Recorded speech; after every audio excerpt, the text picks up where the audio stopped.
Welcome to the Founders, Futurists, and Failures podcast. I'm your host, Conor Flynn, and I have the pleasure of speaking with Ian Robert today.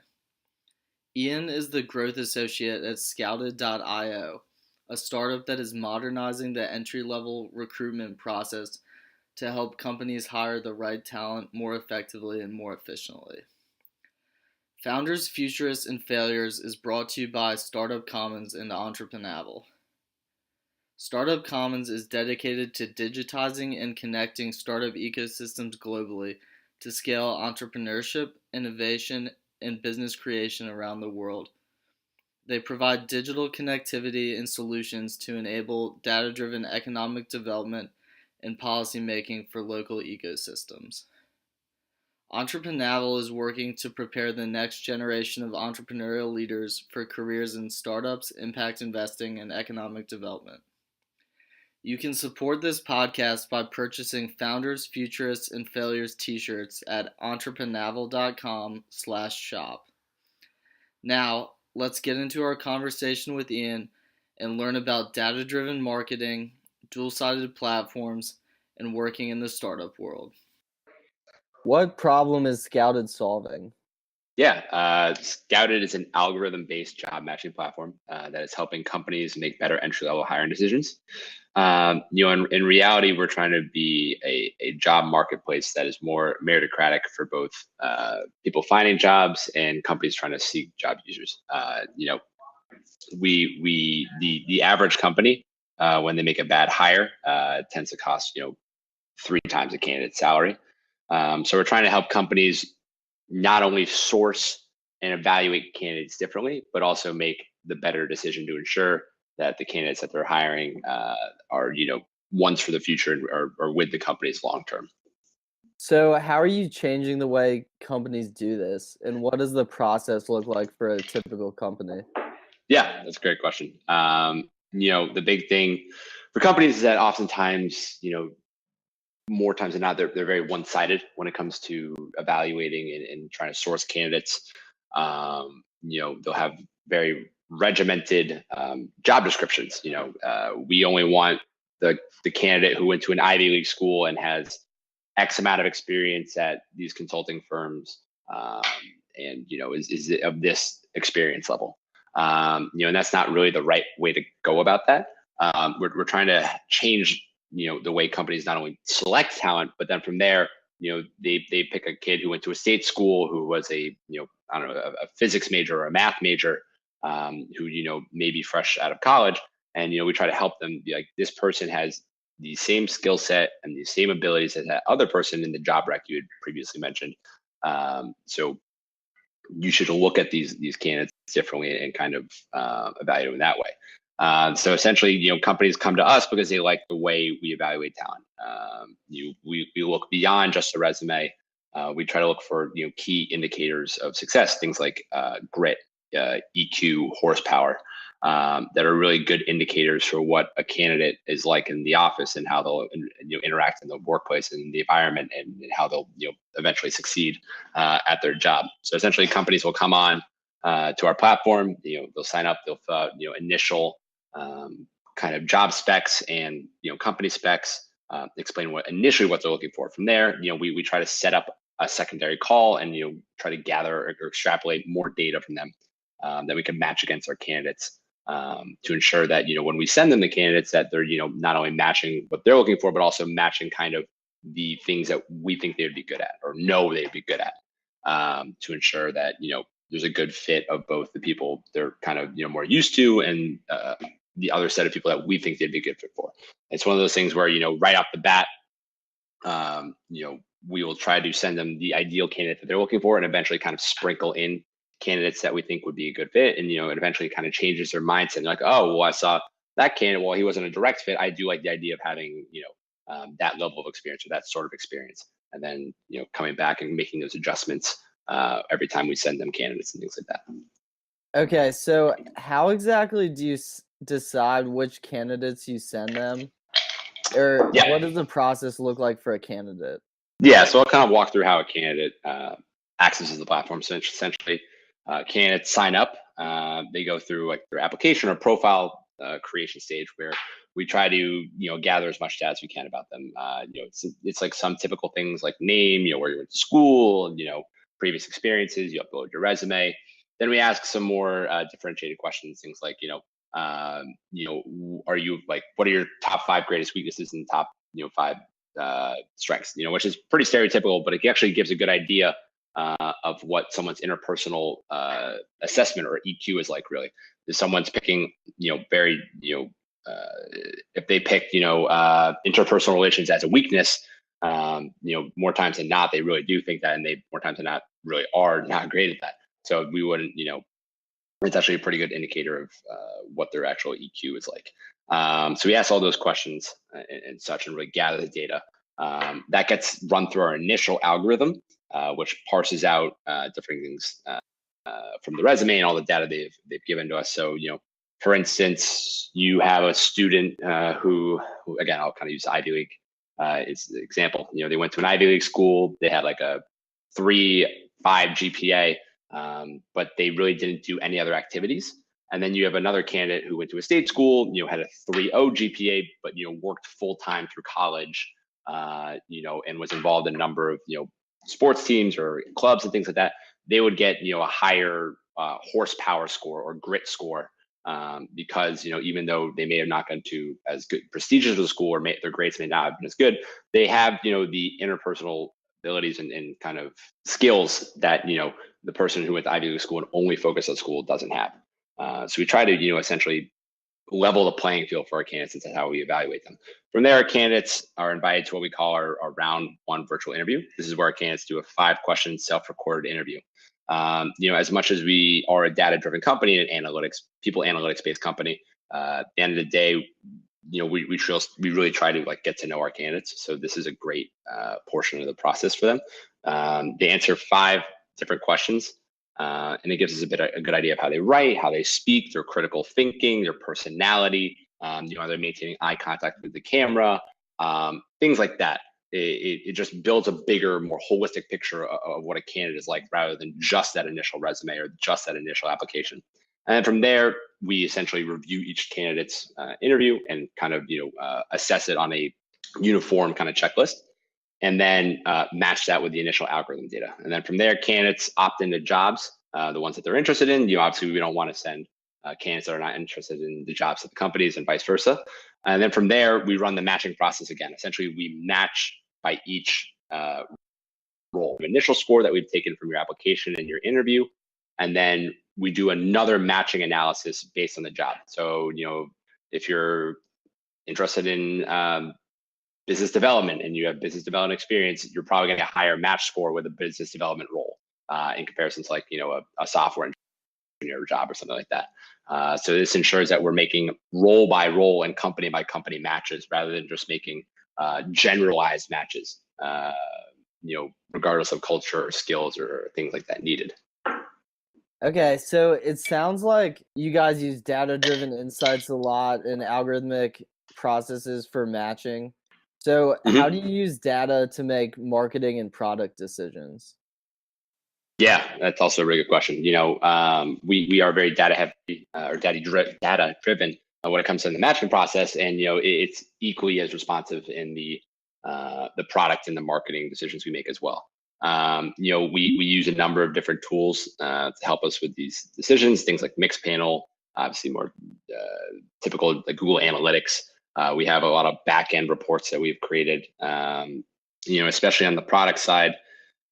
We're consistently trying to iterate and improve the product. There are just certain things, being a dual-sided marketplace that are just not as, kind of written as a playbook. I think a lot of, not to knock anybody that works in e-commerce or anything like that, I think there's a pretty good idea of, how your funnel works there.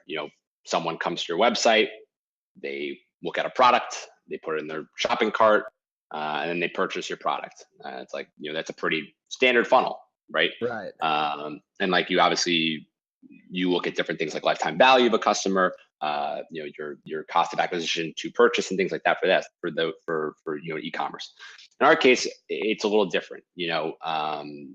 When finding a job, it's not as transactional as it is with a typical e-commerce. So we've had to build a lot of our own analysis and terminology and lexicon to ensure that our candidates are moving through the funnel efficiently, but also we're retaining those candidates. So it's like a candidate comes to our platform, they sign up. We track every single interaction they make on the platform because oh, did they get hung up on submitting a resume? Did they get hung up on not completing the round one interview? Things like that, and being able to from there segment our marketing to ensure that we're enticing our candidates to get onto the platform, to kind of take that hurdle, to spend the extra time to do the round one interview, or spend the extra time to submit your resume. We try to incentivize it based on the segmentations of what we track, which is incredibly important, because obviously if someone who has not submitted the resume or not submitted the round one, we send different marketing emails based on those things. Like, so one marketing email is more pushing them like, hey, we saw you were interested in this role because you're interested in finance. Like, oh, we have these finance jobs, and trying to do more segmented, targeted marketing to those candidates, trying to get them to the funnel. And then beyond that, once candidates get onto the platform, they're opting into jobs. It's like, how often are candidates coming back? How often are they being retained? How often are they opting into jobs? We have very high retention rates for a platform such as ours, but it's at the same time, like, what is a good retention rate for a company like ours? Obviously, we want to place as many candidates as possible. So, if we have higher retention rate over a 3-4 month period, is that a good or a bad thing necessarily? That means we're not placing candidates very fast, so the process is moving very slow. So it's like, using those data-driven insights to figure out what the correct retention rate is, what are the right number of interviews for a candidate to find a job, and things like that. So that's kind of how we dictate the product. And then, the data we collect from there iterates on the product. Yeah, that's cool that you guys have been able to basically develop new types of KPIs, or key performance indicators. Mm-hmm. And you've been able to invent specific ways to do your segmentation, and then basically minimize drop-off rates at certain points in the process. Yeah, without a doubt. I think for us especially, if you've ever searched for a job, I think everyone has at some point. Finding a job is not the easiest thing. Oftentimes you have to just kind of just be very disciplined and sit down for like an hour and be like, I need to apply to X amount of jobs. And in our case, it's how do we show the value of our platform and the value of the jobs that we have on the platform. You have to spend like 20, 30 minutes going through the profile and being able to target them to ensure that they're moving all the way through the funnel to see the value in what we offer, which is, it's unique to our business, given we are, that B2C marketplace, but it's not, we're not necessarily like a social media site. We're not necessarily a content site. We're not necessarily e-commerce or anything of the normal B2C nature. So you look at companies like, say companies similar to us, like an Airbnb and things like that. How do you build trust with your users to, I'll use the Airbnb example. Like, how do you build trust with your users to, book a random home somewhere on your platform? How do you build that trust in that regard? And that's something we're continuing trying to solve here. It's like, how do we build the trust with our candidates for them to submit all this information to us, to spend the time to do the video interview? How much can we do jobs in the companies that we work with while still maintaining their privacy? And so it's constant, like, kind of battle and trying to do both while maintaining the numbers and the user growth that we've attained. Yes, definitely. And one thing the potential candidates should know is that once they fill out all the information for you all, it's very simple to just apply for the jobs once you get to that phase of the process. Yeah. It may sound like a lot of work, but like, once you complete the application, the round one interview, you don't have to do it again. From there, you can opt into any jobs or express interest in any jobs you want. And I think that's something we try to push towards the candidates. Like, it's that kind of one, the blanking on the college application. The Common App. The Common App, yes, the Common App. Good. Where you can essentially submit it to multiple different schools, and it doesn't really change. And it's the same idea with us. It's like, while we're using the same assessment of information you've given us, we still match you at a role by role level, but you don't have to keep submitting more information and things like that. Right. I think that's something that we try to display and ensure that all of our candidates acknowledge and know that. So, what exactly is Scouted's hiring philosophy? Yep, that's a great question. Since we are a hiring company and kind of a talent assessment, people analytics company, we try to maintain a strong culture and use our own platform. I would say, I won't even say over half of the team we have here, we're a team of 12 or so, have actually come through the platform. I think that's important. You can't preach and push your own product if you don't even use it yourself. So the thing for us is we are a startup, and we obviously want to attract the best talent. And the thing for us is we want to ensure that the people that are working with us are able to mesh with the culture first. We're a very culture oriented company. We're small. We're really scrappy. We're an honest and transparent company. We really try to preach those kind of cultural values amongst the team, and we want to ensure everyone that we hire is able to mesh with the culture right. It's one thing to have a skill set and not mesh well with company. That's oftentimes disastrous. And I think that's kind of the problem we're trying to solve, is to ensure that not only are we matching candidates with companies that have the skill set, they're also match the culture. And it's no different for us. We want to ensure that people are aligned in our mission and aligned in our goals and aligned with the people they're working with. Everything else can come secondary in terms of, like, we can teach someone new skills if they don't have them. And people are willing to take the time to do that. We're really trying to find the people who mesh well with us, but also are kind of the outside curious thinker. I think, as we've already talked quite a bit about data, there's only so much you can do with data without being curious. Yes. At the end of the day, it's just going to be a screen or a piece of paper with numbers on it. What do you do with that? So not only do we want to hire people that are culturally matching with us, we want to have them to have the curiosity to wonder, why isn't this working? Why don't we try this? And always be wondering. There is so much unknown about this business, about this world, even about this one page on our product screen. What's working, what's not working. So we want consistent people, not to just be here to be doers. We want them to be thinkers, to think on their own feet, think in their own respects, and be able to voice their opinions. Voice that curiosity. We don't want you to just wonder something and not do anything about it.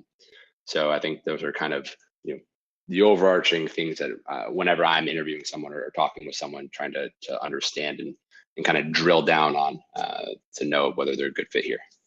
Right. So you've touched on the importance of culture and being inquisitive as well as curious at startups.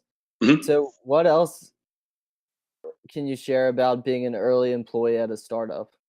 Yeah. I'll kind of give a little bit of my background. So I found Scouted when I was reached out to by our founders, Jacqueline and Robin. I was still at school at the time. I went to the College of William and Mary down in Virginia. It was a great school, but big thing for me that was not great was, one, the career services was very oriented to people working in finance or consulting or the government in DC, and it was not, if you weren't falling into those three realms, you were kind of pushed aside. I was a history major. I was interested in business and entrepreneurship, but I didn't really know where to find it, at least within the resources provided to me at school.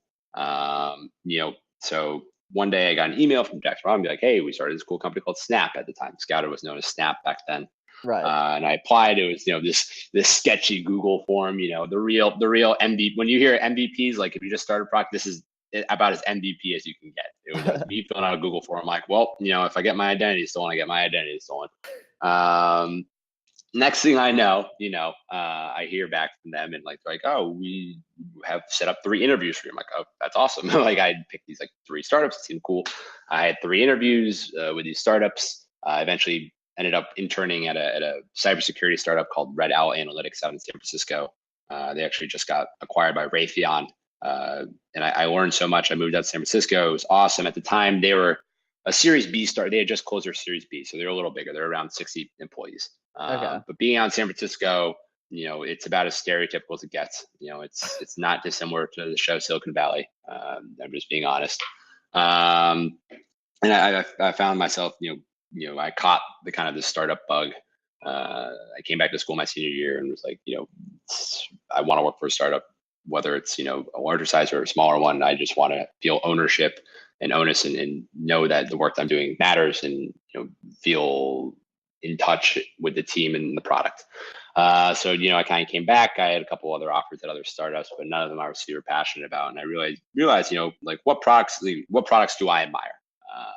What do I believe in? And, I realized, oh, what about that Snap company? So I started talking to Jackson Robin. They had found me an internship. The product worked. I mean, it was a success for me. Why can't it be a success for everyone else? So next thing I know, I started working for them. And, it was quite a shock. And I'm not going to, lie or sugarcoat it. Coming straight out of college, I was the second hire on the team. We had such ambitious goals, but, it was a lot to take on. I thought I had the necessary experience for the roles and things like that.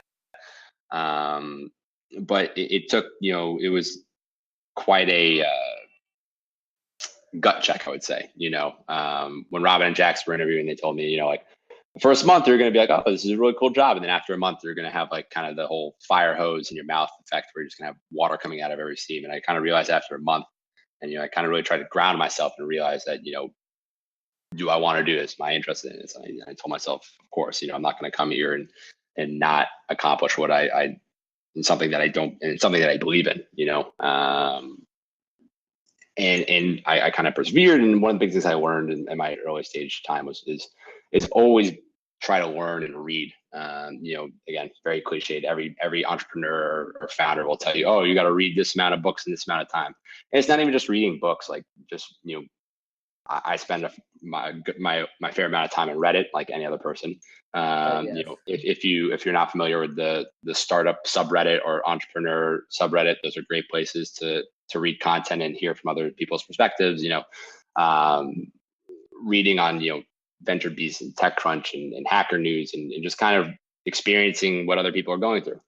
People aren't alone. You're not the only person in the world that's working at a small startup. Everyone's trying to do their own business, and I realized like, hey, all these people can do it. And I think the really cool part about the startup ecosystem that I learned when I started working here is that people are very open-minded and willing to share their advice and give you your time. So I oftentimes, spoke with other founders or spoke with other people who worked at early stage startups, and I wasn't alone in the feelings I was feeling or like the problems I was facing. People were so gracious and willing to help me kind of learn everything that I needed to learn at an early stage startup. I've been here 2 years now, so I would say that it's paid off. It's a good decision, and I don't foresee myself leaving anytime soon. But in terms of advice, as I mentioned, like always be learning, always be reading. Don't be afraid to reach out. You're not the only person experiencing similar things, and I would highly recommend anyone who's interested in working at startups or being an entrepreneur to do something similar.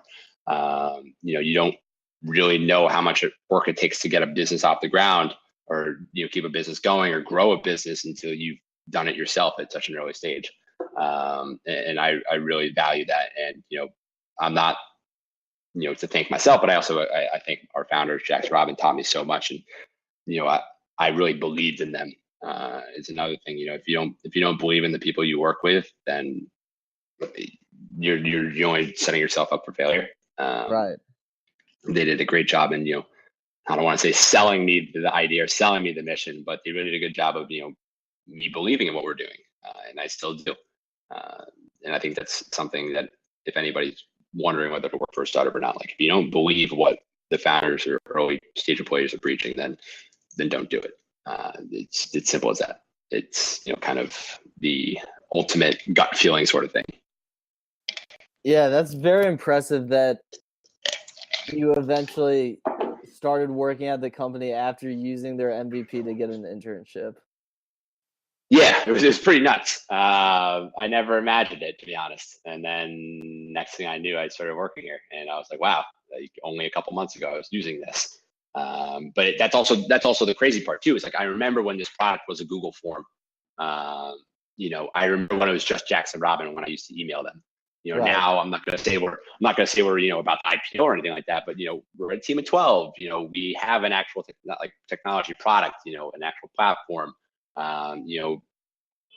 we're planning on a huge platform redesign, which is like crazy to me. Like, we're about to do so many different things. It's super exciting. And like, it was only like 2.5, 3 years ago when I was using this dinky little Google form to find me an internship. And, hopefully we can make the technology as, even better, as well as, ensure that the customer service and the people that we interact with is just as good as the experience I had talking with Jackson Robin. I think that's what we're trying to solve also is like, we can expand as much as we want in the tech space and in the product.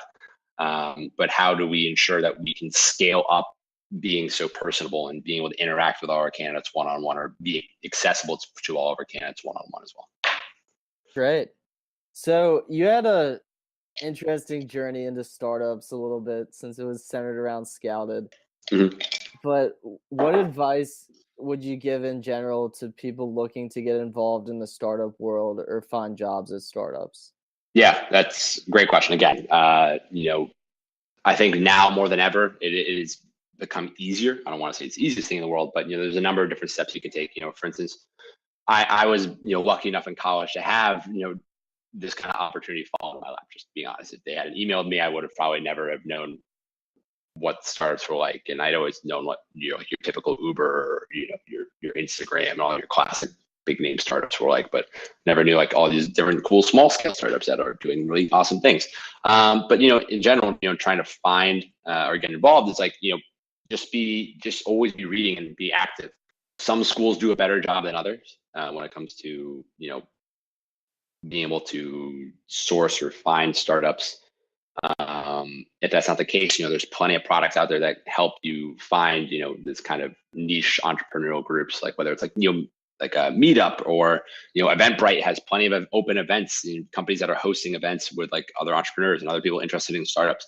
If you're in if outside of college, if you're in a big city, that's like super easy way. There's so many free events that are put on by individuals, by companies, by organizations that try to connect like-minded people in the space to find jobs, or even just people to talk to about it, or people just interested in the space.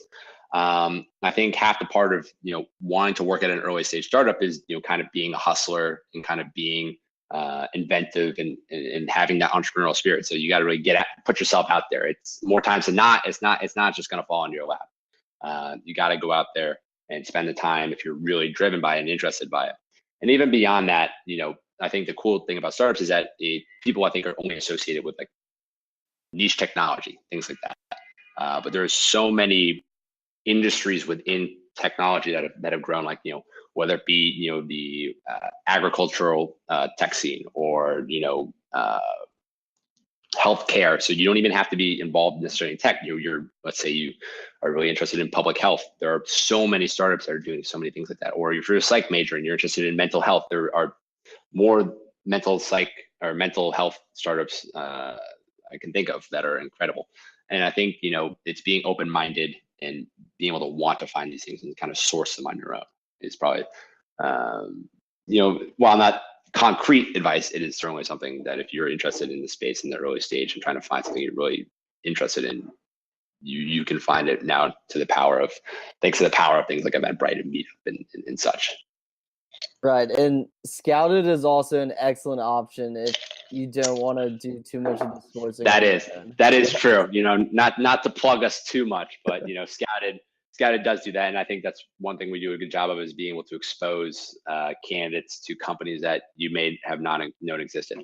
There are so awesome companies that are doing such amazing work that honestly people don't even know about, because they didn't even know like such industries or such sectors even existed. It's quite amazing and quite fascinating what people are doing right now, and I think Scouted does a good job of hopefully sourcing those things for people to expand their horizons on. Right. So I highly suggest checking out the platform, and it's scouted.io. Mm-hmm. So Ian, thank you so much for coming on the show. Thank you. No, it's been a pleasure speaking with you.